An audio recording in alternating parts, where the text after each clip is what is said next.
Last but not the least, now I request to speak Mohan Bhagat గారు.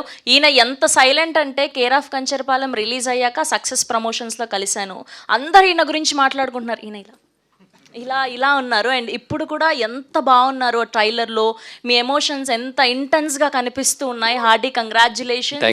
And ఈ cinema తర్వాత ఇది ఆరంభం మాత్రమే, బోలెడన్ని సినిమాలు మీరు తీయాలి, మమ్మల్ని ఇలానే అలరిస్తూ ఉండాలని కోరుకుంటూ now the stage is all yours అండి. అయ్యో థ్యాంక్స్ అండి, థ్యాంక్ యూ సో మచ్. అందరూ బాగున్నారా? మా డెలివరీ డేట్ వచ్చేసి 10th అండి. మీరందరూ వచ్చి చూడాలి. అంటే it's almost like 2.5 to 3 years. పాప మా ప్రొడ్యూసర్ అండ్ డైరెక్టర్ మోస్తూనే ఉన్నారు, రోజు చూస్తూనే ఉన్నాను నేను, చాలా ఇబ్బంది పడుతున్నారు. Yeah finally we are releasing it on 10th. చాలా స్కెప్టికల్గా ఉన్న టైంలో కలిసారండి. నాకు లైక్ స్టోరీ నమ్మే చేశాను ఈ సినిమా. నేను చేసింది ఏం లేదండి, హ్యూమిలిటీతో చెప్పట్లేదు, సీరియస్లీ నేను చేసింది ఏం లేదు, మొత్తం వాళ్ళే చేశారు. వాళ్ళు ఏం చేయమంటే అది చేశాను నేను.